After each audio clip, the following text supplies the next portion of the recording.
Amen. Praise the Lord. Minsan pa po malakas na palakpak para sa ating Panginoong Jesus ngayong araw na ito. Praise the Lord. Good morning, good afternoon, good evening po. Sa bawat isa, pwede ba at least isa o dalawang tao batiin naman natin na nakaka-bless na good morning. Praise the Lord. Amen. Praise God. So tayo po ngayon ay nasa panibagong topic natin sa series natin ngayong May, Seasons of the Soul. Dito po sa series na ito, pinag-uusapan natin that God is at work in every season of life.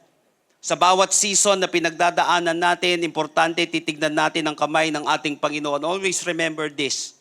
Always see the hand of God behind every event. If we believe that God is sovereign, He is the Alpha, is the Omega, is in the middle. If we believe that God is sovereign, He is in control. Therefore, may ginagawa ang Panginoon, hindi random ang mga bagay na nangyayari sa ating buhay. Always see the hand of God behind every event in your life. So God is at work in every season of life.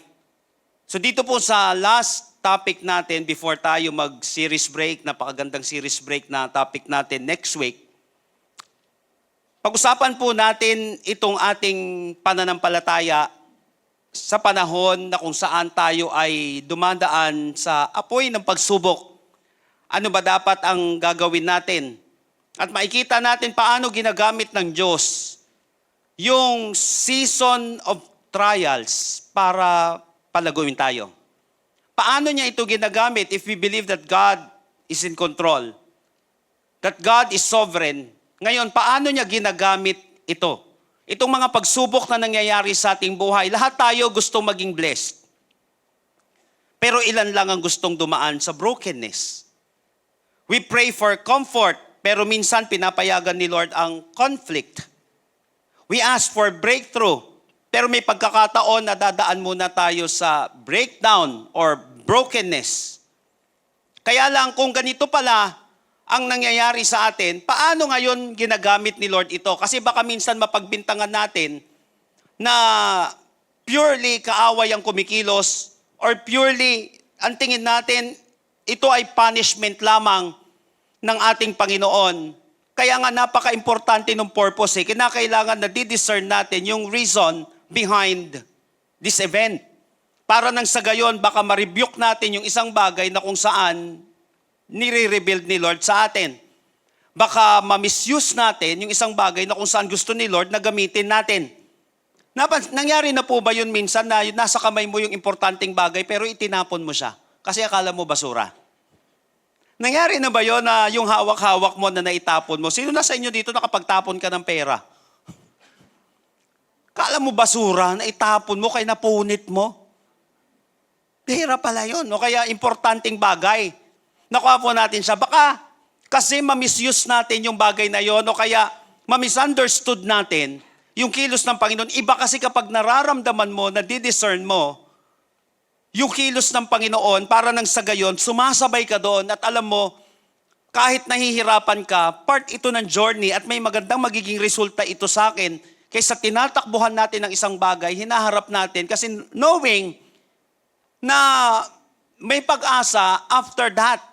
After ng pagdaan natin dun sa tunnel of darkness na yon sa ating buhay, may light pa rin at the end of that. Kasi nakikita natin that we are not hopeless. Na hindi talaga tayo sa walang pag-asa, na wala nang mangyayari sa ating buhay. Kaya nga po, pag-uusapan natin ngayon, paano ginagamit ng Diyos ang season of trials para palaguin tayo, tayong mga mananampalataya. I want you to open your Bible with me in James chapter 1, verses 2 hanggang 4. Kung hahanapin niyo po yung book of James sa Tagalog, hindi niyo po yan mahahanap. Ito po yung unang struggle ko bilang mananampalataya. Nung pinapabukas nung pastor, yung book of James, magandang balita, Biblia, yung Bible ko, hindi ko mahanap, patapos na yung preaching. Nung bagong-bago ako mananampalataya, ay hindi naman sobrang bago, pero mga 1 month siguro, ako na mananampalataya, hindi ko talaga siya mahanap. Pero kagandahan ngayon, ang dali na kasi, alam naman, digital eh. Ang dali nang mahanap. So sa Santiago, 1, 2 hanggang 4. James chapter 1 verses 2 hanggang 4. By the way, Book of James po, ito yung kinukonsider na Book of Proverbs pagdating sa New Testament. Napaka-practical ng mga wisdom na binanggit dito. Ito yung James na kung saan the brother of Jesus. Biruin natin yon, yung hindi niya naman madalas nakakasama dati, ay naging leader ng church, ng Council of Jerusalem dati. Therefore, wag mong huhusgahan ng isang tao base sa nangyayari lang sa kanya ngayon. At wag mong huhusgahan na wala nang mangyayari sa taong yon na habang buhay ay persecutor mo na siya. Kasi bukas makalawa, baka isa siya sa mga baka isa siya sa mga James sa buhay natin na balang araw gagamitin pala ng Panginoon na hindi natin nakalain. O kaya yung Jude, na hindi naman Judas siya na namatay, kapatid din ng ating Panginoong Yesus yan sa laman. Kaya nga po maraming mga tao na kung saan din natin nakalain, yung iba nga dito baka nakita mo, oh, Christian ka na pala. Oh, imposible yan parang Christian ka na. Parang ganon. Pero yun po, ginamit pa siya ng Panginoon sa napakaikli ng libro. Pero ginamit siya ng Panginoon para magturo ng mga practical pero full of wisdom na mga bagay, lalo na pagdating sa pagsubok sa pinagdadaanan natin. James chapter 1, verses 2 hanggang 4. Consider it pure joy. My brothers and sisters, whenever you face trials of many kinds, sabi nga po natin, many kinds. Because you know that the testing of your faith produces perseverance. Let perseverance finish its work so that you may be mature and complete, not lacking anything. Sabi ni James, consider it pure joy whenever you face trial. Consider daw natin ito na hindi lamang simpleng kagalakan, kundi pure joy. Whenever you face trials. Alam niyo po, hindi dahil sa masaya ang trials. Kaya hindi niya sinasabi dito na i-consider mo yan na pure joy kasi masaya yung trials. Hindi masaya. Minsan talagang aaray ka, iiyak ka, but consider it pure joy.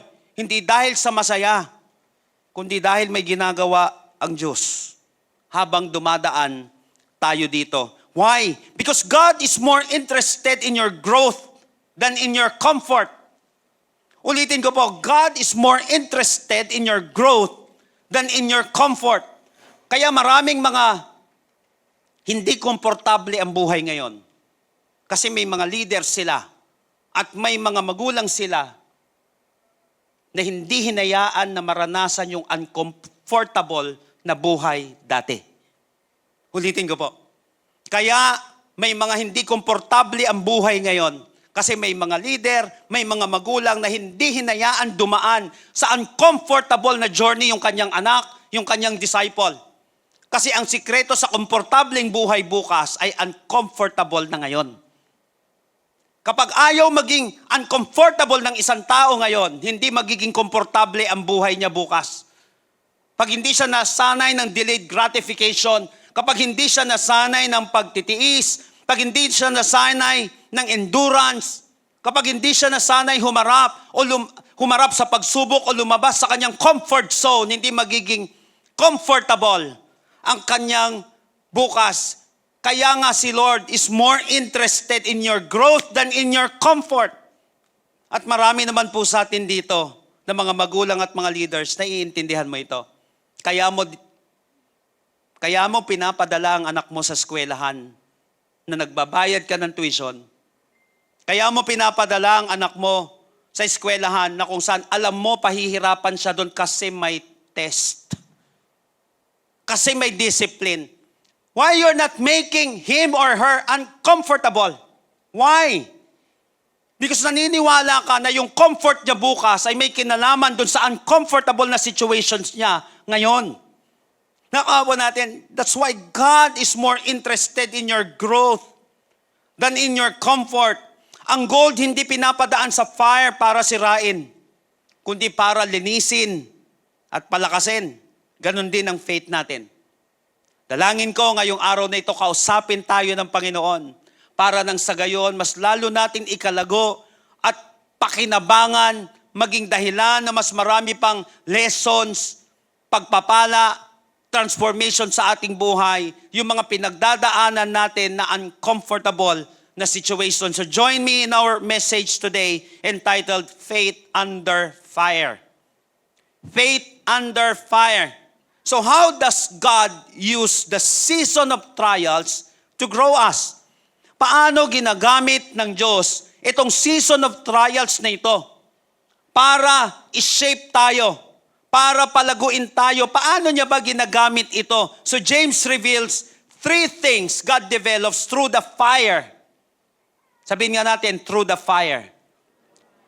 Ito sana gagawin kong title Through the fire. Pero kakantahin muna natin hanggang dulo. Through the fire. But faith under fire. Dito nag-reveal si James ng 3 na napaka-importanting bagay. Paano tayo dinidevelop ng Panginoon kapag dumadaan tayo sa apoy ng pagsubok, kapag hindi tayo komportable, kapag nasa super El Nino tayo. Alam niyo po yung kapag tayo ay nasa bagyo, unos ng ating buhay, para hindi ka basta-basta sumusuko. Para hindi ka basta-basta umaayaw kasi alam mo may susunod na after that examination, magiging professional ka After that testing, mapopromote ka Kaya hindi mo ngayon siya aatrasan. That's why the Bible said, consider it pure joy. Sabi ni James dito. So naniniwala ako na ngayong araw na ito, kakausapin tayo ng Panginoon at lalabas ka sa lugar na ito. Ano man ang pagsubok na pinagdadaanan mo, lalabas ka na kung saan malinaw sa iyo ang plano ng Panginoon sa buhay mo at may magandang plano sa iyo ang ating Panginoon. Lahat po ng ready at excited na ngayon, magsabi nga po ng malakas na Amen. Come on, palapakan natin ang ating Panginoon. Praise the Lord. Hallelujah. Verses 2 hanggang 3. How does God use the season of trials to grow us? Verses 2 and 3. Consider it pure joy, my brothers and sisters, whenever you face trials of many kinds, because you know that the testing of your faith produces perseverance. Number 1, trials discover authenticity. Ang trials po, dinidiscover nito, pinapalabas nito, nire-reveal nito, yung authenticity natin. Yung authenticity ng pananampalataya natin. Alam niyo po dito po sa Campus Conquest na darating, dito sa conference ng youth natin, magdi-discuss po ako doon, hindi po ako masyadong magpipreach, pero magtuturo po ako about the generations. Ang topic ko po doon is between 2 worlds. The world, the generation, all generations and the new generations. Na madalas nagka-clash siya at hindi nagkakaintindihan. Pilitin mo man minsan pero parang walang nangyayari. Dahil magkaiba siya ng generations Nagka-clash ngayon ito. Pero paano natin i-bridge ito at paano magiging kapaki-pakinabang sa'yo yung anak mong di mo maintindihan at yung nanay mong ang hirap turuan. Hanggang ngayon di pa rin marunong mag-Zoom.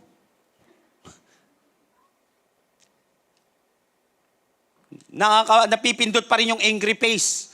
Hindi niya alam, napindot niya pala, hindi kala natin sinasadya. Pero paano tayo magkakaintindihan? Paano tayo hindi magkukompete? Paano tayo magkakaroon ng, paano magkukomplement ito? So bilang mga kabataan, maganda atin kayo dito. Pero alang first come, first serve lang siya kasi sa main campus lang tayo. Yung mga may edad naman dito, gagawa na lang tayo ng seminar. Para dito, or pwede rin kayong dumalaw, basta first come, first serve po. Pwede tayong pumunta dito. So trials discover authenticity. Dito pinapalabas niya. Alam nyo, kaya ko po nabanggit yon. Importante kasi sa Gen Z ngayon is authenticity. Napaka-importante yung authenticity. Whether nagagalit ka o masaya ka, importante nararamdaman yung authenticity ng ginagawa natin. Nakuha po natin siya. Importante din sa leadership yon. Why? Kahit masaktan ng isang tao o matuwa siya, importante, ginagawa ko authentically o kaya genuinely yung isang bagay. So whether malungkot yung isang tao sa akin, magalit yung isang tao sa akin, basta ang foundation ng ginagawa ko, because we love them, yung taong yan, because we want them to change. We want them to have a successful life. Importante yon at balang araw mararamdaman niya yon ng taong yon at makikita niya, tama siya. Sa ginagawa niya. Importante yung authenticity. Alam niyo, ganun din si Lord. Kaya may mga trials sa buhay natin to discover authenticity. Alam niyo po, that the testing of your faith, alam niyo po ba yung word na trials na ginamit dito is the Greek word pressure. Pag sinabing trials, dito sa Book of James, ito yung pressure, ito yung affliction, ito yung mga difficulties.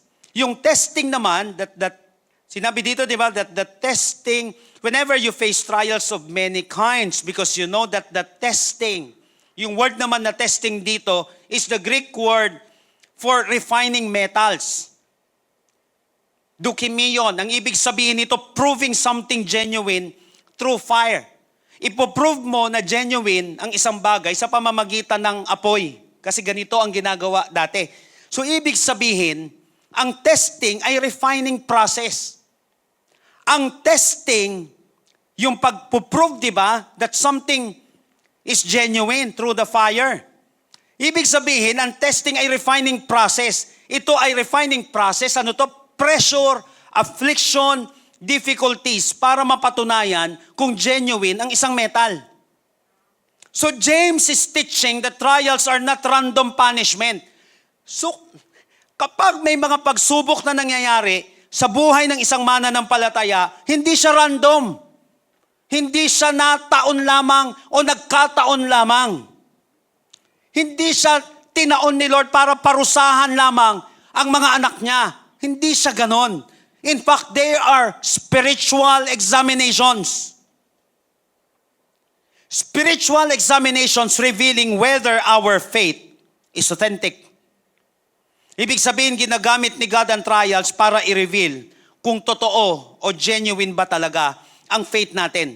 Why? Madaling magtiwala kay Lord kapag may blessings.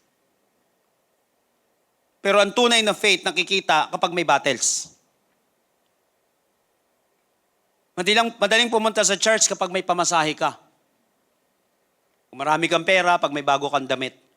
Pero masusubok yan kapag kapos ka na. Nung naintindihan ko to, nung bago pa lang akong leader sa church. May panahon na, wala pa naman pera dati, pero may panahon na okay ka. Pero may panahon na wala talaga. Alam niyo po, nakita ko yung mga kasama ko sa church, kaya importante din po bilang mga leader, bilang mga magulang, nagiging modelo din tayo sa kanila. Kasi may mga leader kami sa church na hindi nila alam, natulungan nila ako nung mga nakakatandang yon para ma-shape ang pananampalataya ko. May mga leader kami doon, pag wala sila, naglalakad papunta ng church. Halimbawa, from Sandigan, papunta doon sa Don Antonio yung church namin dati. By the way, nandun ako sa Don Antonio mamaya. Tapos na ito, anniversary ng isa nating church doon, sa lugar na yon, isang lumalagong congregation din ng Amazing Hope. Doon sa lugar na yon, doon po, nakikita ko naglalakad sila. Ngayon, kung sa pagbiyahe nila dati, namamasahe sila, babiyahe sila ng 15 minutes, doon handa sila, gigising sila ng maaga, tapos lalakarin nila for 1 hour. Kala nila ganun lang. Hindi nila alam may isang bata na nagsisimula sa ministeryo, nakatingin sa kanila. Kung paano nila pinagdadaanan nito, na pwede pala yon. Kahit dumadaan ka sa pagsubok, faithful ka pa rin, naglilingkod sa Diyos. Pwede pa yun na yun, na kahit hindi kayo okay sa family mo, nakakapagtaas ka pa rin ng kamay mo, nakakakanta ka pa rin para sa Panginoon. Kaya pa rin palang sumamba ng isang taong lumuluha. Kaya pa rin pala na kumain ng Word of God ng isang tao ng masaya, kahit wala siyang almusal. Nung araw na yon, yung kanyang pisikal. Nakuha po natin ha? Ginagamit ni God ang trials para i-reveal kung totoo ba, kung genuine talaga ang faith natin. Ulitin ko, madaling magtiwala kay Lord kapag may blessing. Pero ang tunay na faith nakikita kapag may battles, dito rin nade-develop ang faith natin. Because faith, listen to this very carefully, because faith that cannot be tested, cannot be trusted. Faith that cannot be tested, cannot be trusted. Kaya nga napaka-importante, bago maging professional ng isang tao, dumadaan siya sa board exam. Bago ka mag-o-opera, bago ka matawag na MD, Doctor of Medicine, kinakailangan dadaan ka sa board exam. Bago ka makipagbakbakan sa korte o tumanggap ng mga kaso, kinakailangan na-prove muna, dumaan ka muna sa bar exam. Nakuha po natin siya. Para nang sa gayon, mas katiwa-tiwala.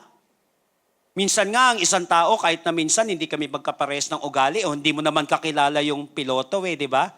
Sino sa atin dito, kapag sumasakay ka ng eroplano, kilalang kilala mo yung piloto? Hindi naman, di ba? Kaya lang, bakit ka sumasakay kahit hindi mo kilala yung piloto? Kasi alam mo, may lisensya yung pilotong yon. Hindi pwede na magpalipad siya ng eroplano, mag-operate ng eroplano nang wala siyang lisensya kasi dumaan siya sa test. Faith that cannot be tested cannot be trusted. Kaya nga, ang sarap makinig sa isang tao na nagte-testimony na pinagdaanan niya yung sinasabi niya. Ang sarap makinig sa isang tao na kung saan dumaan sa pagsubok at naitawid niya yung pagsubok na yon. Kaya nga po, nung nakaraan, by the way, nilaunch na po namin yung book namin nung nakaraan, yung kwento ni Pastora Dana. Yung mga nandito nung nakaraan. Alam niyo po, nilaunch namin siya at may tinuro po ako sa kanila doon sa launching ng Tayo Ba To? Kapag gusto niyo pong mag-purchase ng book, meron yata sa labas, pwede kayong umorder online. This is not just an ordinary book. Malaki may tutulong sa iyo nito bilang asawa, bilang nanay, bilang tatay, bilang leader, bilang counselor. Mag-iiba yung way ng pagsasalita mo, pagka-counsel mo sa tao dahil kaintindi-intindi siya at kakaiba siya. Napakatinding discovery na ito. Matindi yung mga revelations dito na makikita natin. Pero alam niyo po, sinabi ko nga po doon sa aming mga pag-uusap noong nakaraan, meron po akong teacher na kung saan halos inaantok ako pag nagtuturo. Yun yung literal na yung mga kaklase kong pastor, minsan may mga kalokohan din talaga sa seminary, nagdadala ng palito.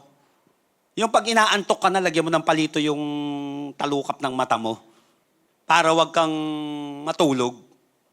Pero bakit itong teacher na ito, kahit na nakakaantok talaga, 3 oras pa naman yun. Pag nagtuturo yun, 3 oras. Pero bakit namin pinagtsatsagaan? Kasi alam niya yung sinasabi niya. Yung church nila nagsimula lamang sa kari-kariton, sa kalsa-kalsada, na kung saan naging isa sa pinakamalaking denominations o congregations ngayon. Na kung saan dumaan sa napakatinding pagsubok yung pinaka-leader nila. Na kung saan di mai-imagine ng pangkaraniwan. Kaya pag siya ay nagsalita, pakikinggan mo talaga eh. Nakuha po natin yung mga taong ganon because faith that cannot be tested, cannot be trusted. Kaya yung pagsubok na pinagdadaanan mo ngayon, maniwala ka, yan ang nag-o-authenticate ng pananampalataya mo at nagpapatibay yan ng statement mo bukas. Kaya hindi sayang ang pinagdadaanan mo, dumaan ka lang. Ang importante, daan lang, wag mong tambayan. Amen ba? Sa mga dumadaan ngayon sa pagsubok, maniwala ka. May patutunguhan ka. Malakas na papuri sa ating Panginoon ngayong oras na ito. Anybody can praise God in prosperity. But trials reveal whether we still trust Him in adversity. So, Apostle Peter echoes this truth. Sinabi niya sa 1 Peter chapter 1, verse 7, these trials will show that your faith is genuine. 1 Peter 1:7, these trials will show that your faith is genuine. So dito, ma-authenticate, i-reveal kung ang pananampalataya ng isang tao ay totoo o peke. Alam niyo po ba that God often does His deepest work in our darkest seasons? Ulitin ko po. God often does His deepest work in our darkest season. Si Job po, napatunayan ang faith through suffering. Si Abraham, napatunayan ng obedience sa Mount Moriah. Si Peter, napatunayan ng faith pagkatapos ng failure. Take note. Fire does not destroy real faith. Ulitin ko. Fire does not destroy real faith. It exposes it. Kapag ang isang tao, whether maliit pa o malaki yung kanyang pananampalataya, hindi nito sinisira ang totoong pananampalataya. Kaya kapag ikaw ay tunay na mananampalataya, alam mo sa iyong spirit na ikaw ay anak ng Panginoon, real faith yan. Therefore, kapag may pagsubok na dumadaan sa iyo, hindi niya sinisira yung pananampalatayang yan, ang pagsubok na yon. I-expose lang siya para ma-practice natin, para mapagtagumpayan natin. So anuman pagsubok ng pinagdadaanan mo ngayon bilang isang tunay na mananampalataya ng ating Panginoong Sokristo, pag dumadaan ka niyan, consider it pure joy, sinabi dito. Dahil yung testing ng pananampalatayang yan, hindi yan sisirain, hindi panira yan. I-expose niya yan. And believe me, ang pananampalataya ay nagpo-produce ng miracle. Ang pananampalataya ay nagiging vehicle natin papunta dun sa ating hinaharap. So hindi ka nito wawasakin. Sinabi ni Charles Spurgeon, trials teach us what we are. They dig up the soil and let us see what we are made of. Ang trials, sinabi dito, teach us what we are. They dig up. Pinuhukay nito yung soil. At pinapakita nito kung saan talaga tayo gawa. Ganyan pala. Yung parang binubungkal ka. Bakit parang binubungkal ako dito? Bakit parang ine-expose yung karakter ko nito?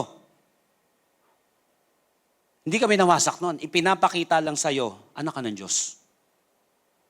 Pinapakita lang sa'yo, kaya mo yan. Hindi ka nakatulad ng dati. Kahit sabihin na natin na hindi pa masyadong mature, o anuman yung estado ng pananampalataya mo ngayon, ini-expose niya lang kung saan ka gawa. Kung sino ang meron ka sa puso mo, na hindi na lang basta ikaw ang naghahari dito, wala na yan sarili mo sa sentro ng buhay mo, kundi ang ating Panginoong Sokristo na. Kaya wag mong isipin na iniiwan ka ni God kapag may trials. Baka kaya may pressure dahil piniprepare ka ni God. Ask yourself, for convenience lang ba ang faith ko o committed talaga ako kay Lord? Hanggang kapag okay lang ba ako, doon ako kay Lord, sasamba, maglilingkod, or commitment talaga for better, for worse ito? Kay Jesus ako. For better, for worse, kay KJ ako. Paka-KJ naman na ito. Pagsubok ka na, church ka pa, taas-taas ka pa ng kamay, Bible verse ka pa. Dito, napaka-KJ. Sabihin mo, tama, KJ ako kung yan ang definition nyo. Pero kay Jesus ang ibig sabihin nun, hindi killjoy. Kaya mga mananampalataya na dumadaan sa pagsubok, kahit hindi maintindihan ng mundo, tawagin ka mang KJ. Tama, KJ tayo kasi kay Jesus tayo. Amen po ba? Come on, praise the Lord. Minsan, ang trial ay ginagamit ni God para lumitaw ang faith natin.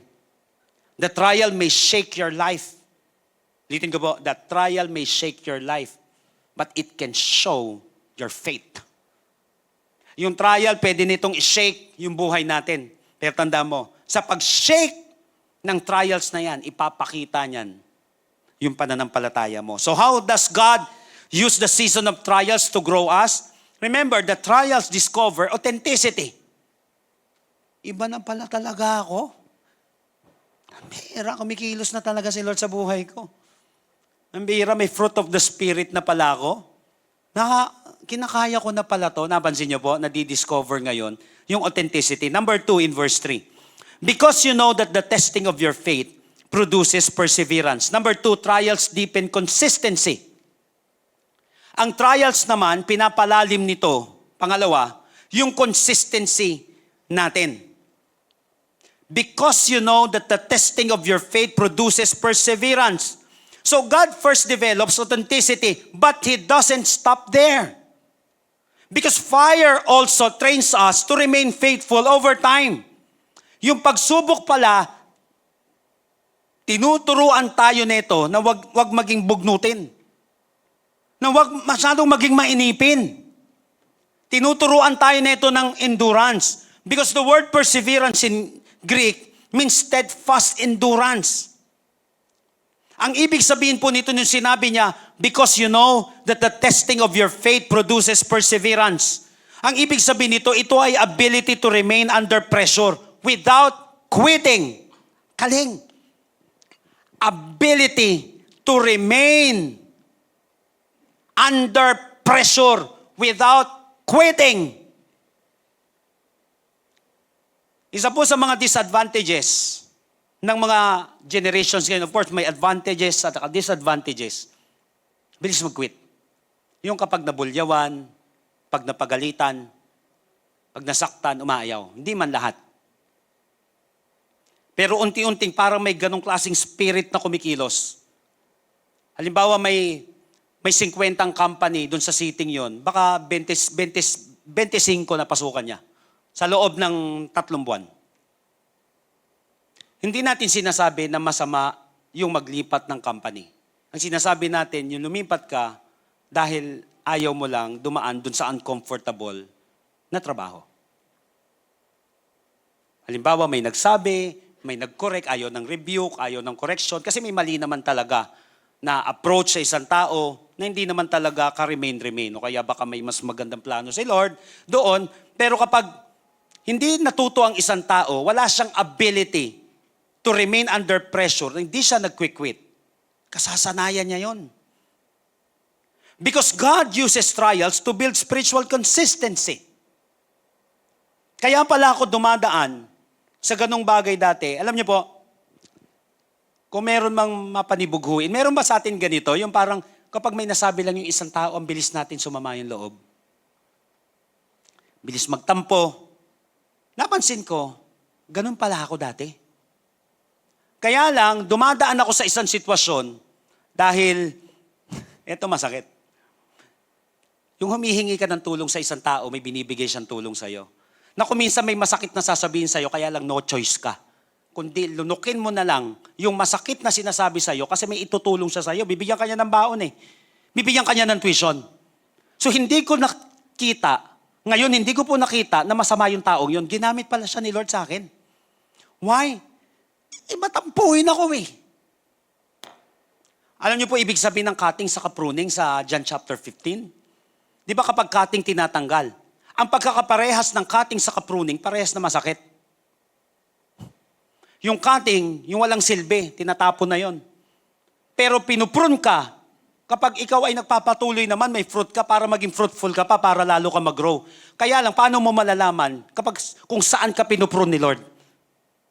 Paano mo malalaman kung saan ka sinishape ng Panginoon, gusto mag-grow ng Panginoon, pinuprune ni Lord? Paano mo malalaman kung saan masakit? Kung saan ka nasasaktan? Doon ka pinuprune ng Panginoon. Doon ka niya gusto mag-grow. Nakuha po natin siya ngayon, kapag may mga ganun na pagsubok, pero no choice ako eh. Kailangan mag-aral ka. Sermonan ka pag di ka nag-aral ng maigi. Dati lalayasan ko yan eh. Kasi wala naman siya natutulong sa akin eh. Kaya lang no choice ka ngayon. Minsan dinadaan tayo ni Lord sa ganung sitwasyon. Yung no choice tayo, pero kailangan magtiis ka. Make or break tong bagay na ito. Hindi pala ginagamit ng demonyo yung tao. Si Lord pala yun. Why? Gusto niya manatili tayo to remain under pressure without quitting. Kasi balang araw maglilid pala ako. Balang araw magbibuild ka pala ng isang napakalaking company na tagtad ng mga tao na kung saan angal ng angal. Nakuha po natin. O kaya naman, mga tao na kung saan nangangarap, kaya lang, kailangan mong tulungan doon sa kanilang immaturity. Dumaan doon sa journey nila. Samahan mo rin doon sa pinagdadaanan nila para maabot din nila yung pangarap nila. Kaya lang, ililid mo sila. Kaya ka pala dumadaan dyan to deepen consistency. Na nananatili ka kahit na under ka ng fire na yon. Kasi hindi nasusukat ang faith natin sa lakas lamang ng sigaw natin kapag tayo'y kumakanta, kundi sa faithfulness natin kahit tahimik ang season. And by how faithfully we endure in hard season. Alam niyo po yung mga athlete become stronger through resistance. Kaya napansin niyo po yung mga athlete madalas na training nila, nire-resist sila. Kapag gusto nilang mag-offense, nagdi-defense. Laging may resistance. Soldiers become tougher through battles. Believers become stronger through trials. Romans chapter 5, verse 3. Suffering produces perseverance. Ang suffering, nagpo-produce siya ng perseverance. Katulad din dito sa Book of James, dito sa text natin ngayon.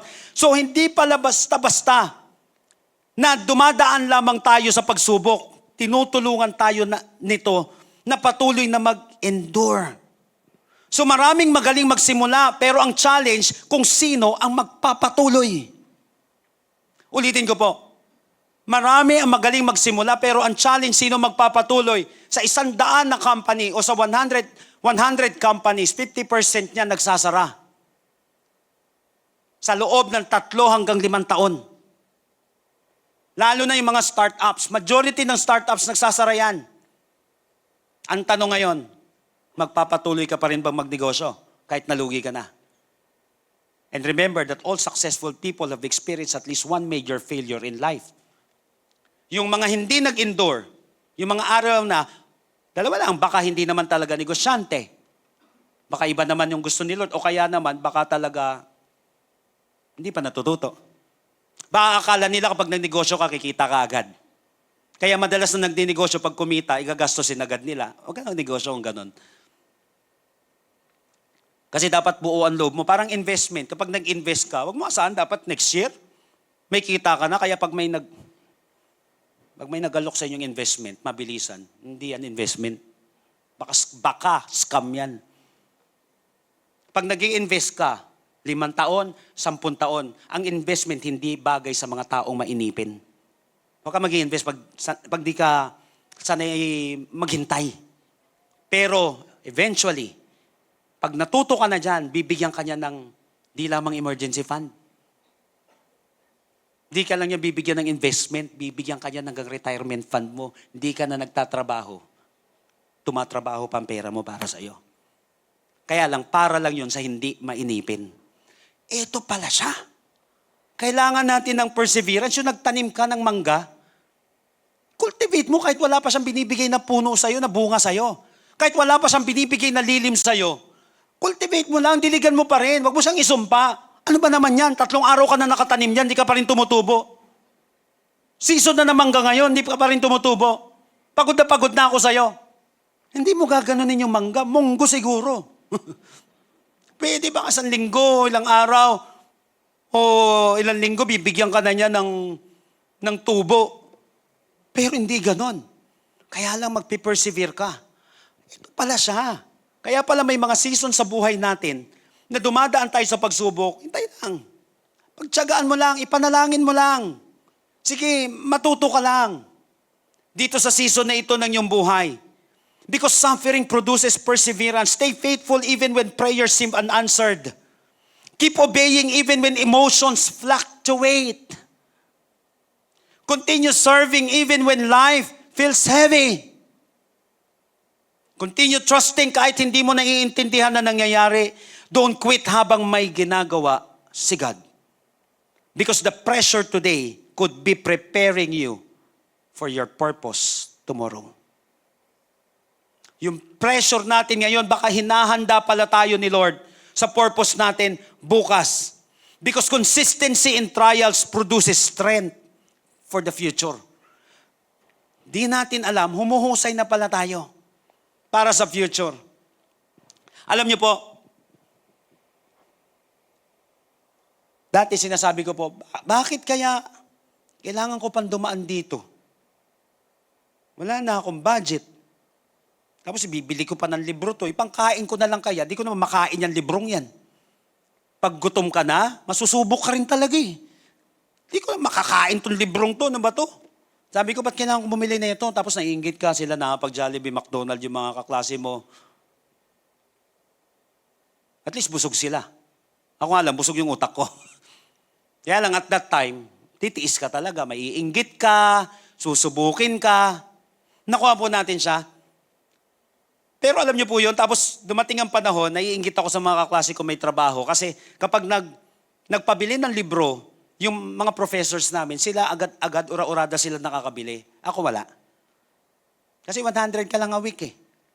Yung pera ko dati, paano ako makakabili doon? Eh, tama na yun ng Lucky Me, Payless at ano sa akin, sardinas. Wala na akong pambili ng libro noon. So ang gagawin ko, maaga ako papasok, minsan lalakad ka ng kalahati, papunta ng Cubao, lakad ka ng kalahati, sakay ka na lang sa Quezon Avenue para malapit-lapit na. Minsan tutuloy ko na yun.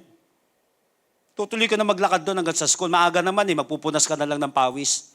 Ang kagandahan nun, dahil wala akong pambili ng libro, ang dami ko nabasang libro sa library ng libre. Kasi wala Yung mga kaklase ko may mga pambili ng libro, hindi naman nila nabasa yung binili nilang libro.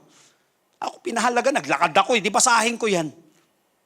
Nakuha po natin, yun na-develop. Madali na ako magbasa, hindi na ako bugnutin, kaya ko magtiis, kahit hindi ako naiinggit.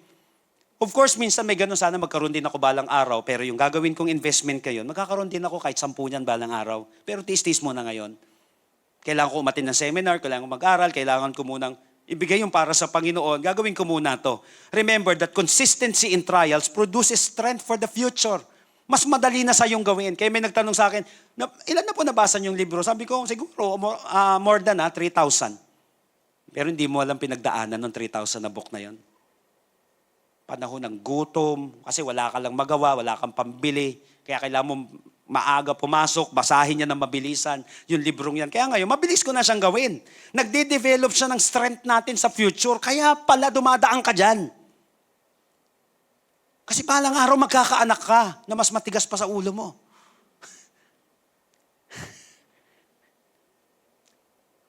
Kasi pala magkakaroon ka ng ganyan disciple. Kasi pala magkakaroon ka ng malaking kumpanya. Kaya ka nahihirapan sa 2 tao ngayon kasi magkakaroon ka ng 200,000 tao balang araw. Kasi pala pamamahalain ka ng Panginoon ng ilang milyon, kaya nahihirapan ka ngayon sa 1,000, sa 100 na meron ka. Sinusubok ka dyan ngayon ng Panginoon. Nakuha po natin para mag-persevere, para magtiis, para sa future natin. Last but definitely not the least in verse 4. Let perseverance finish. Sabi nga po natin, finish. Let perseverance finish its work so that you may be mature and complete, not lacking anything. Number 3, trials develop, ganda na ito, maturity. Trials develop maturity. Hindi lamang nito pinalalim yung consistency natin.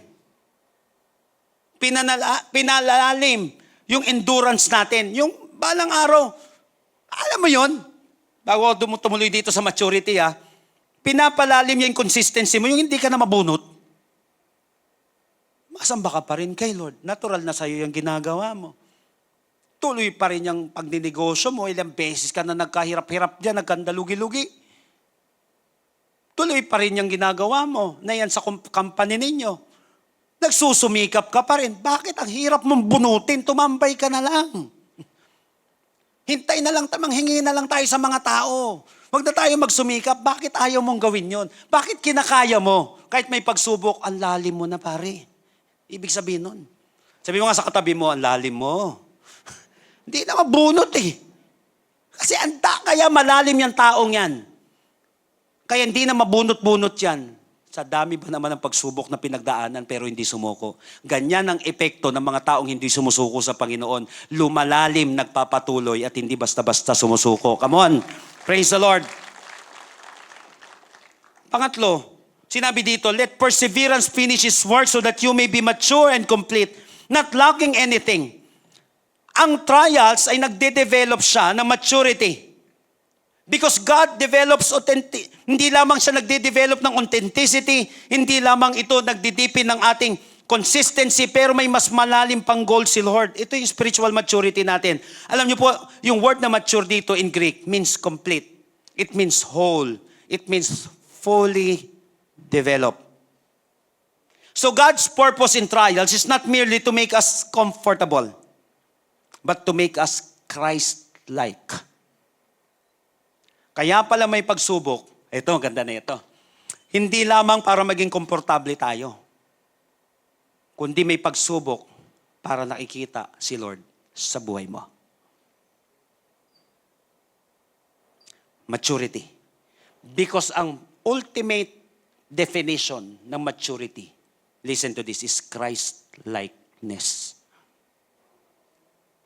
God's purpose in trials is not merely to make us comfortable, but kung saan nakikita si Jesus sa atin. Alam niyo po ba yung phrase na not lacking anything dito sa passage na ito speaks of spiritual completeness, wholeness. Therefore, trials often the classroom where God grows us the most. Ang trials po madalas ito yung classroom na kung saan dito, ito yung ginagamit ni Lord.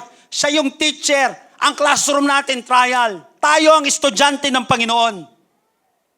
At madalas ito yung ginagamit ng Panginoon para tumalino yung kanyang mga anak. Para hindi maging, alam mo yun, lilembot-lembot sa pagsubok yung mga anak niya. Para hindi maging palasuko yung mga anak niya, umiiyak pero hindi sumusuko. Umaaray pero hindi umaayaw. Lahat tayo may kanya-kanya tayong mga pag-iyak sa buhay natin. Hindi ko alam, yung iba sa inyo ngayon ka umiiyak dahil sa pagsubok. Hindi ko alam, baka kahapon umaray ka dahil sa mga pagsubok na nangyari sa buhay mo. Pero napansin mo, ang hirap mong bunutin. Kasi pinalalim ka ni Lord. At unti-unti ka nagmamature. Dito, ito pala yung classroom na si Lord yung nagtuturo. Madalas ang greatest growth natin nangyayari sa hardest season ng buhay natin. Ulitin ko po. Madalas, ang greatest growth natin nangyayari sa hardest season ng buhay natin. Noong nakaraan po, nagbubulay-bulay ako. Noong habang nakaupo ako dun sa office, titignan ko po yung mga diploma. Kasi papel lang naman siya para sa iba. Pero sa akin po, dugot pawis talaga yon. Hindi madaling mag-aral. Sa totoo lang po. Pero sabing ganun, biruin mo, natapos ko to ng mabilis, eto, na dapat tatapusin ko siya ng ganitong taon. Bakit? Alam niyo po, eto, hindi man sa pagmamayabang, para minsan sa akin yung pag-aaral, parang ini-enjoy ko siya, parang laro-laro sa akin. Kinakailan taon-taon may at least isa akong natatapos na major na course at ilang mga minor courses. Para minsan parang ini-enjoy ko sa pinaglalaroan ko siya. Bakit po? Kasi dati nahirapan na ako eh. Biruin mo, gutom ka, wala kang kinain, nag-aaral ka. Paano may papasok sa ulo mo niyan? Talo-talo na sa akin tubig. Tapos bibili ako minsan mga 2-3 pandesal. Babaunin ko yun, minsan patatagalin ko pa yung isang pandesal. Kasi maghapon yung klase. Tapos minsan habang naglalunch yung mga kaklase mo, tabi-tabi ka lang sa kanila. Tapos inom-inom ka ng tubig. Mamaya dyan, hati tayo dito, nakalibre ka na ngayon. Pero minsan yung kahihiyan, alam mo yun, pero nag-aaral ka pa rin, puyat ka, daming ministry, may 8 life groups ako at that time eh. Puyat ka, may exam ka kinabukasan, pero nagpapatuloy, hindi talaga ako susuko, bakit panawagan ko to eh. Kaya ngayon sabi ko, parang dali sa akin nito, eto yun. Madalas ang greatest growth natin nangyayari sa hardest season ng buhay natin. Tandaan, ang diamond nabubuo under pressure. Ang sword lumalakas through fire. Ang believer nagmamature through trials. Because pain becomes productive when surrendered to God. Yung pain natin, nagpuproduce yan ng magagandang bagay kapag sinurrender natin ito sa Panginoon. So wag mong sayangin ang pain mo. Instead of asking, Lord, bakit ito nangyayari sa akin? Ang itanong mo, Lord, ano ang gusto mong ma-develop sa akin dito? How is this season shaping me as a mother, as a father? Bilang anak, Lord, ano po yung sinishape mo sa akin dito? Kasi minsan, ang trial na gusto mong alisin, ay siya palang tool ni God para palaguin ka. Ulitin ko. Minsan yung trial na gusto mong alisin, yun pala yung tool ni God para palaguin ka. Bata pa lang po ko, ayaw ko nang mag-aral. Grade 1, grade 2 pa lang ako, nasanay na po akong gumawa ng kwento na kunyari nag-aaral ako. Kala ng magulang ko, pumapasok ako, hindi.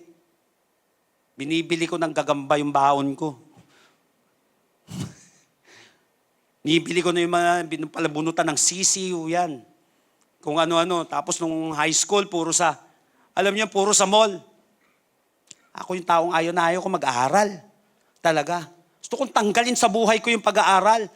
Pero kapag pinag-uusapan ng edukasyon o kaya may tinatanong kailangan resolbahin, wala akong alam. Bumababa yung paningin ko sa sarili ko. yung bagay na gustong-gusto kong bunutin sa buhay ko, yun pala yung tool na gagamitin ni Lord para palaguin ako. Minsan, banas na banas ka sa kaibigan mo. Diyan sa asawa mo. Diyan sa negosyo mo. Napansin mo, kahit negosyo mo yan, naiinis ka. Trabaho mo, inis na inis ka. Yung pala yung tool na ginagamit ni Lord para palaguin ka. So how does God use the season of trials to grow us? Trials develop maturity. Tignan mo. Mas mahusay ka na kaysa sa pangkaraniwan ngayon. Why? Hindi naman dahil sa masaya ka dati. Dahil dumaan ka sa pagsubok. Kaya yung pinagdaanan mo ngayon, tiyak yan, may patutunguhan ka bukas. Walang sayang na pinagdaanan kapag si Kristo ang kasama mo sa mga pinagdadaanan mo sa buhay. Come on, purihin natin ang Panginoon ngayong araw na ito. Praise the Lord. Tayo po lahat ay tumayo sa presensya ng ating Panginoon if you can stand. Alam niyo po, sa totoo lang, testing seasons are not easy. Testing season are not easy. But they are essential. Sabihin nga po natin, essential. Hindi man easy yung testing season natin, but this is essential. Remember, alam niyo po, may isang kwento about the silversmith, isa pong panday pilak. Tinanong po siya kung paano niya nalalaman na tapos na ang silver sa pagre-refine sa fire.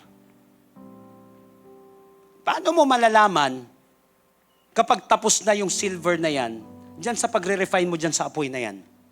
Sabi nung silversmith na yon, kapag nakikita ko na ang reflection ko dun sa silver na yon, refined na siya. Ganun din si God. He allows the fire hanggang sa mas makita si Jesus sa ating buhay. Paano siya mag-lead, paano siya mamuhay, paano siya magmahal, magpatawad, paano siya magalit, paano siya magtimpi, paano siya manalangin, paano siya umarap sa pagsubok. Kapag nakikita na ang reflection mo, ang reflection ni Jesus sa buhay natin. He allows the fire hanggang sakita na si Lord sa buhay mo. Kaya isa po sa madalas kong panalangin araw-araw, Lord, makita ka, Lord, sa buhay ko ngayong araw na to. Bago pa lang ako, Lord, mag-drive. Kasi tiyak yan may pagsubok. May iba't ibang mga kamotik yung kang makakasama sa kalsada na hindi matamis. Pero mapipikon ka minsan. Lord, bigyan mo po ako, Lord, ng pagtitis. Makita ka, Panginoon, pagharap ko dito. So baka ngayon nasa season ka ng pressure. Nasa season ka ng pain, o nasa season ka ng waiting. Pagod ka na, confused ka na, at parang tahimik si Lord. Tandaan mo, the fire is not proof. Listen to this. The fire is not proof that God left you. But the fire may be the proof that God is shaping you. God uses trials to develop authenticity in our faith. Para mag-deepen ng consistency sa lakad natin kay Lord. Para mag-develop ng maturity sa ating character. So don't run from the process. Trust the refiner. So don't run. Huwag mong tatakbuhan. Huwag mong itatapon yung tool, yung same tool na gusto ni Lord, na doon ka pala ma-transform. Harapin mo. Because when the fire is over, you will come out stronger, deeper, and more like Jesus. Remember that no one naturally enjoys test. Ito yung season ng pressure, trials, at stretching. Yet the Bible presents a surprising command. Balik po ko dito as we end, bago tayo manalangin. Dito sa verse 2. Consider it, listen to this very carefully. Consider it pure joy, my brothers and sisters, whenever you face trials of many kinds. Therefore, tignan niyo po yung unang linya, consider it pure joy. Sa dulo, whenever you face trials of many kinds. Therefore, testing and joy exist together. Pwede palang mag-exist yung pagsubok at tunay na kagalakan. Pwede pala. Because in every testing season, God is not trying to break you, but to build you. Alam niyo po, yung word dito ng consider, hindi ko po nabanggit kanina. Ito po yung Greek word na ang ibig sabihin, actually, hegesaste, ang ibig sabihin nito sa Greek, yung consider. Ang ibig sabihin niyan, of course, consider, evaluate, recon, deliberately think. So kapag may pagsubok, sinabi dito, consider it pure joy, evaluate mo. Deliberately, pag-isipan mo muna, pagbulay-bulayan mo muna, wag agad, oo, sige, umiyak ka. Pero wag agad susuko, wag agad tatakbo, wag agad bumira, wag agad dumipensa, umapensa, teka lang, mag-isip ka muna. Sabi dito, consider it pure joy. So God is saying, choose to view your trials from God's perspective. Evaluate. Deliberately think. Pag may pagsubok, choose to view trials from God's perspective. So hindi sinasabi ni James dito na matuwa tayo kapag masakit ang pinagdadaanan nating trials. Walang ganun. Naiiyak ka ako eh. Ano gagawin ko? Nasasaktan nga ako. Ang sinasabi ni James dito, magalak tayo dahil may ginagawa si Lord sa gitna ng trials. Yan na pala ang susi sa promotion mo.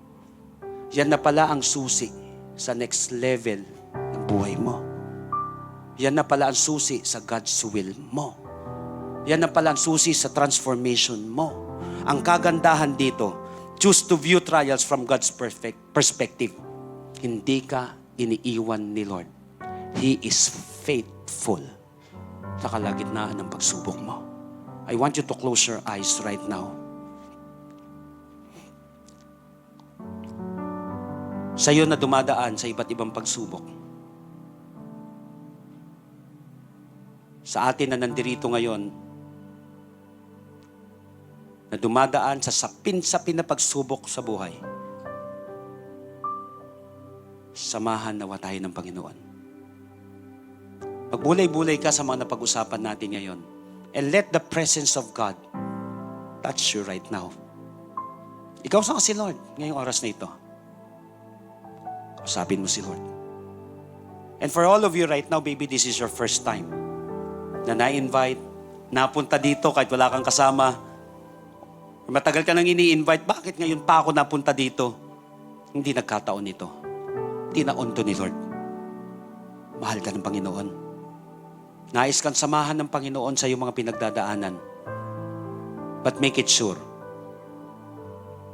na hindi lamang simpleng kasama mo si Lord. Make it sure that you have a relationship with God.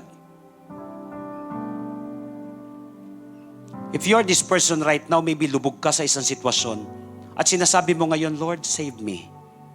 Dito sa kumunoy na pinagdadaanan ko. Ngayong oras na ito, kapatid, alam mo ba, ang ibig sabihin ng word na Savior ay rescuer. God can rescue you. Diyan sa pagkalubog na yan sa kasalanan, pagkalubog na yan sa kahapon, pagkalubog na yan na pinagdadaanan mo ngayon. Maybe kanina pa nangungusap si Lord sa'yo and you want to give your life to the Lord. You want to surrender everything to God. Right now, tinutulak ka ng Panginoon. The Holy Spirit right now is touching your heart. Ngayong oras na ito, kapatid, this is high time to give your life to Jesus. The Bible said in John 1:12, sino man daw tumanggap sa Kanya at manampalataya sa Kanya, bibigyan niya ng karapatan maging anak ng Diyos. Lahat ng gustong tumanggap, manampalataya, at gustong maging anak ng Diyos ngayong araw na ito, masigurado mo na ako'y anak ng Diyos. Sabi ng Bible, tanggapin mo siya at manampalataya ka sa Kanya. Tandaan mo, walang anak ng Diyos na pababayaan niya. Ilang beses ka na nagkasala sa magulang mo, hindi ka pinabayaan. Ilang beses na nagkasala yung anak mo, pinakain mo pa rin. Hindi dahil sa tinotolerate ka ng magulang mo. Mahal ka kasi ng magulang mo at alam niya may maganda pang mangyayari sa buhay mo. Higit lalo't sa lahat mabuti ang Panginoon. If you want to give your life to Jesus right now, at the count of 3, taas mo na mabilis ang kamay mo, mananalangin tayo. At naniniwala ko that after this, your life will never be the same again. Lift up your hands. 1, 2, 3. Tell it to Jesus right now.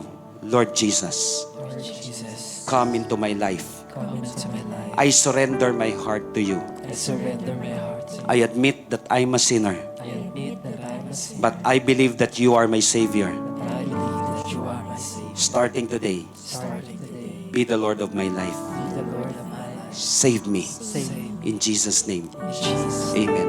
Kapatid, kapag ipinanalangin mo ito na mula sa puso mo, na nanggaling sa bibig mo, maniwala ka, tinanggap ka ng Panginoon. Walang sino man na lalapit sa Kanya na itatakwil niya. Mahal ka ni Jesus. And for all of us right now na dumadaan sa isang pagsubok, o yung iba sa atin hindi na dumaan, lumulubog ngayon sa isang pagsubok, ask God.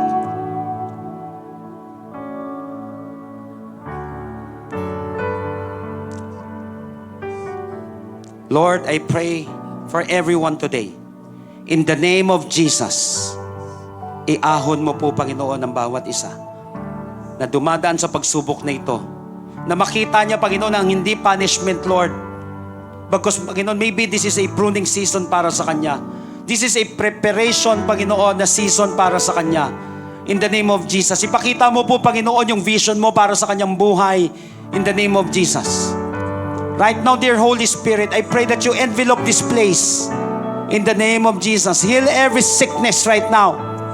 Magpatuloy siya, Panginoon, sa kanyang lakbayin. Maranasan niya ang kagalingan mo, maranasan niya, Panginoon, ang kalakasan na nagmumula sa iyo.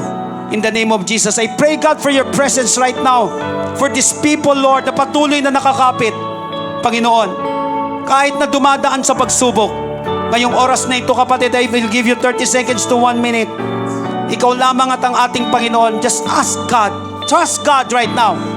Ipagkatiwala mo sa Kanyang pinagdadaanan mo. Ikaw lang sa kasi, Lord, ngayong oras na ito. And let God hold you right now.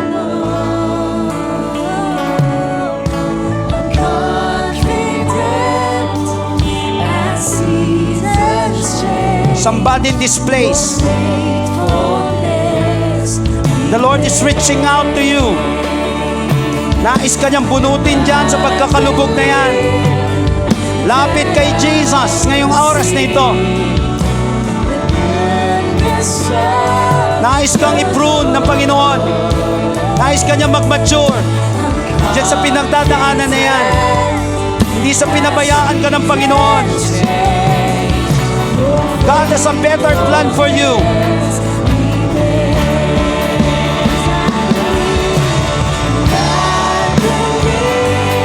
Come to Jesus. Reach out to Jesus today. Hayaan mong yakapin ka ng Panginoon ngayong oras na ito. Hayaan mo paghilumin ng Panginoon ang mga sugat na yan. Hayaan mo maranasan ang pagmamahal ng ating Panginoon.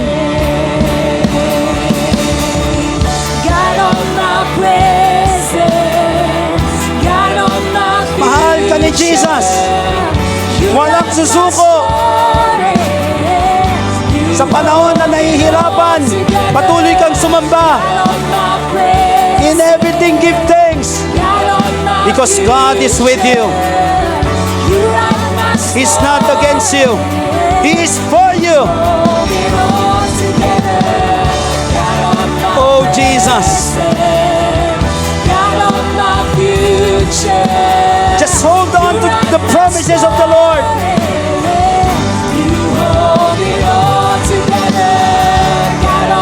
Oh, Jesus. Oh, Lord. You write my story. You hold it all together. Oh, Lord. The hand of the Lord is moving in this place right now. The Holy Spirit is sobering in this place. He's changing someone. He's healing someone. He's transforming someone. He's comforting someone right now. Oh, Lord. Hold it all together.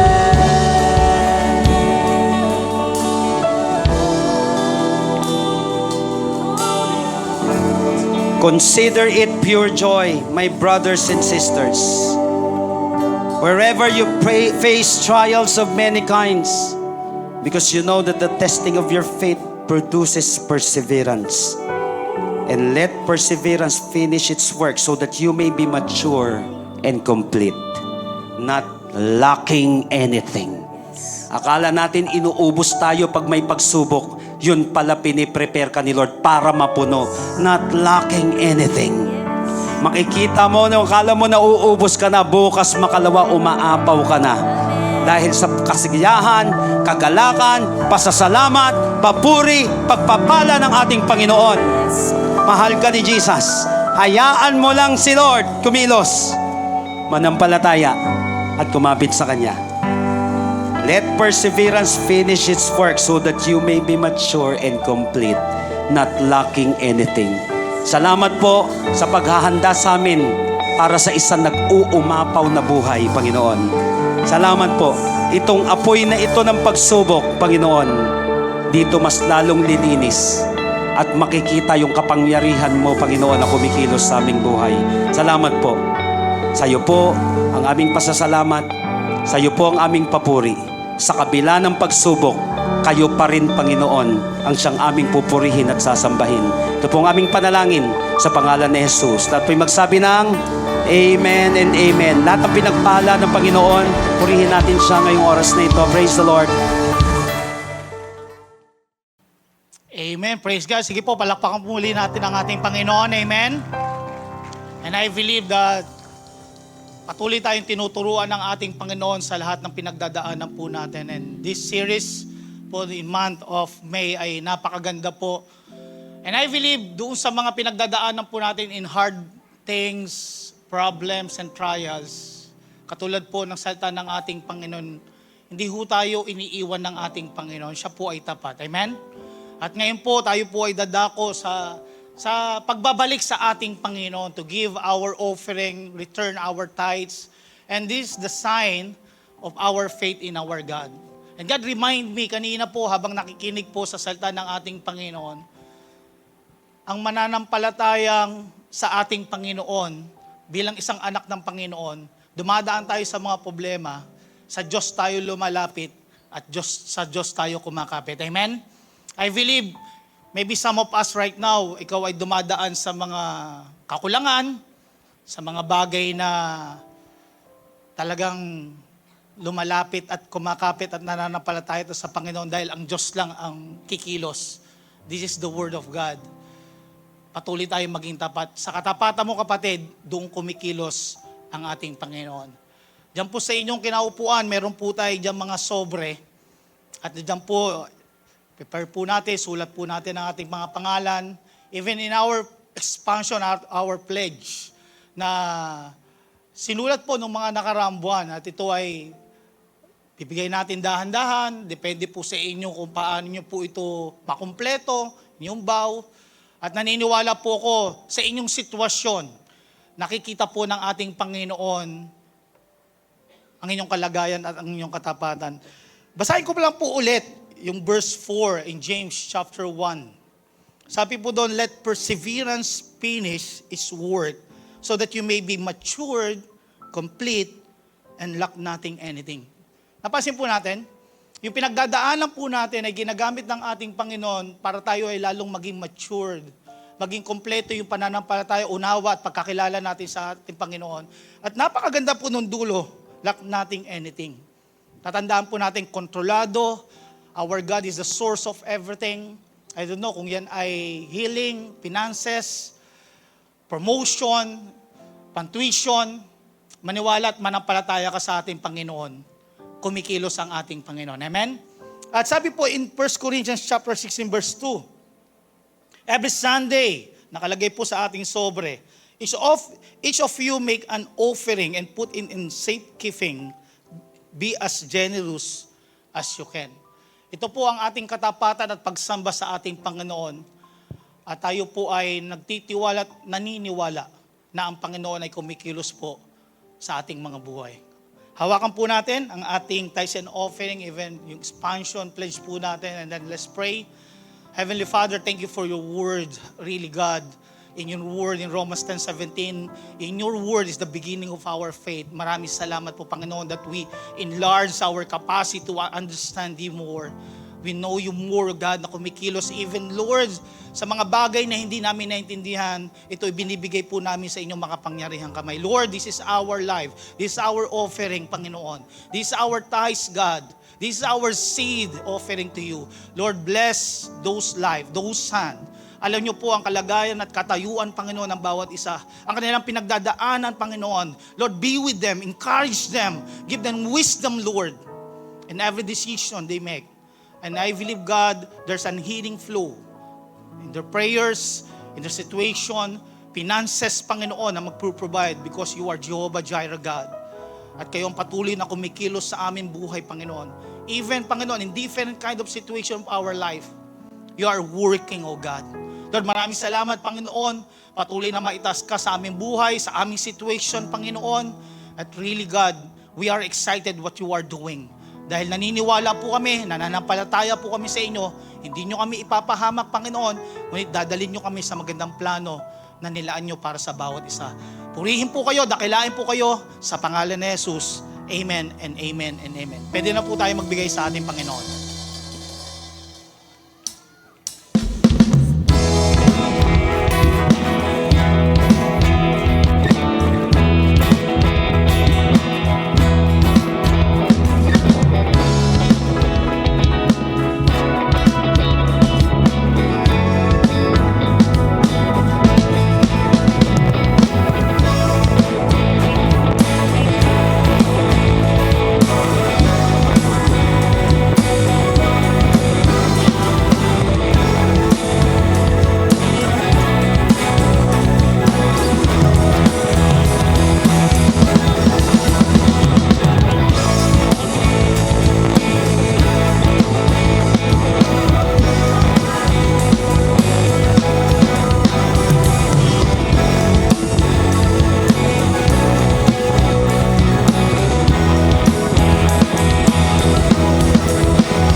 Amen. So we are always inviting you po sa ating pong midweek service. Dalahin ko po na maranasan nyo rin yung nararanasan namin every Wednesday, nakapahingahan po. And salamat sa Panginoon dahil we're growing at naniniwala ako na ang Panginoon po ay patuloy po tayong hahayaan pa po mag-grow. Not just spiritually but also numerically. Kaya ikaw ay binlessed ngayon ng Panginoon. Sino po dito mga binlessed ng Panginoon? Pwede ba magsabi ng malakas na amen? Amen. Dahil ikaw ay pinagpala ng Panginoon for you to become a blessing. So, next Sunday, invite your friends, invite your family, maging blessing ka din sa kanila. Share Jesus this week. Share natin yung tutunan natin dahil naniniwala ako, kaya ka kinausap ng Panginoon ngayon ay para meron kang magandang ibabahagi din sa ibang mga tao. By the way po, sa lahat po ng nag-try po na i-scan po yung QR po natin for offering right now, sa araw po na ito, baka po magkaroon kayo ng difficulty kasi grabe yung katabi mo, grabe yung nasa kaliwat kanan mo, generous kasi talaga sila. Napuno po kasi yung GCash natin sa araw po na ito. So, pwede po kayong mag-try po na magbigay. Ito po sa ating BPI at sa BDO account po na atin ng inyo po mga tithes and offering. Just in case lang po nagkaroon kayo ng difficulty po kanina. And we were asking and praying na next week magiging okay na po siya. Kasi grabe yung mga taga-Amazing Hope, sobrang generous. Tignan mo yung katabi mo. Tignan mo na may nakangiti, tas nililibre ka niyan mamaya. Tignan mo. Yan, siya ang bahala sa lunch mo mamaya. Grabe yung generosity niyo po. Yan ang nagiging dahilan kung bakit po tayo nakakapagtuloy dito sa ating mong Trinoma service. And ito din po ang nagiging dahilan kung bakit po nag-expand po ang ating church. Kaya lahat ng binibigay natin sa Panginoon, monetary man yan, or panalangin, or pagsamba natin sa Panginoon, hindi po yan nababaliwala. Hindi yan waste sa Panginoon. Yan po ay worship. So let's continue to worship the Lord in everything na magagawa po natin. This week, i-worship mo ang Panginoon sa iyong trabaho, sa pag-aaral mo, sa pagiging asawa, anak, Alam mo yon, sa pagiging Pilipino, sa pagiging tao, i-worship natin ang Panginoon. Sa bawat gagawin po natin, dalangin ko po, masamba po natin ang Panginoon. So sa lahat po ng bless po ngayong oras na ito, pwede po ba tayong tumayo ngayon? And by the way, habang po kayo ay tumatayo, na-mention kanina ni Bishop na na-launch na po yung book po na ipinagbuntis namin nung nakaraan lang. Ang bilis po, no? Naipanganak na po namin siya last Thursday. Pwede ba natin pong palakpakan po ang Panginoon? And we don't want you to miss it. Kaya po mamaya, pwede po kayong mag-avail dyan. Meron po tayong mga iilan lang naman kasi actually na-sold out na siya. Kinailangan lang talaga namin magdala dito ng copy po. So limited lang po yung nasa physical natin ngayon. But may QR po dun sa labas natin na pwede po kayong mag-scan para po mag-pre-order. And salamat sa Panginoon dahil nagagamit po natin ito at magagamit po natin to sa marami pong pagkakataon. Alam niyo po, napakabuti ng Panginoon. Hindi niya tayo dinadala dito nang wala lang. Darating yung time, lahat tayo pwede na maging author kasi we're processing already na Amazing Hope na yung magpa-publish ng sarili mong libro. Kaya encourage mo yung katabi mo, sabi mo sa kanya, maging author ka din ha. Isulat mo din. Malay mo may pinapasulat pala ang DNA ni Lord yan di ba? Yung pagiging author. Malay mo pinapasulat pala ng Panginoon yung nangyari sa buhay mo. I don't know, yung testimony mo. Mayroon palang matinding gagawin ng Panginoon dyan. We don't know, but kaya tayo dinadala ng Panginoon dito kasi gusto niya rin ma-reach out pa natin po ang maraming tao. Marami pa pong nangangailangan kay Jesus. Kaya dalangin ko magpagamit tayo po sa Panginoon. So if you know you're blessed, as we close our eyes today, would you want to thank the Lord for everything that He has done? Pasalamatan mo ang Panginoon because you know na hindi ka niya iniiwan at hindi ka niya pababayaan sa iyong mga seasons or anumang season ng iyong buhay. Thank God that even trials ay hindi tiyambahang nangyayari sa buhay mo. Lahat ng yan, kung inaalaw yan ng Panginoon, tandaan mo, kontrolado, orchestrated yan ng Panginoon. He is just making a wonderful story in your life. A story that will glorify Him. A story that will transform others' lives as well. Lord, we thank you, Father God.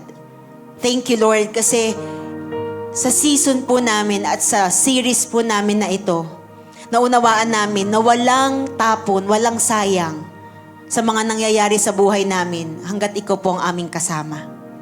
Because you can turn it into something great. And salamat, Lord, because we have a God like you.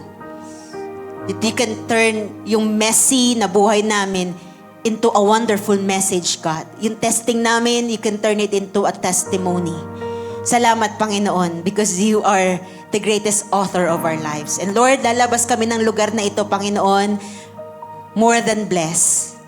Overflowing, Lord, yung pagpapala na meron ka po, Panginoon, sa amin.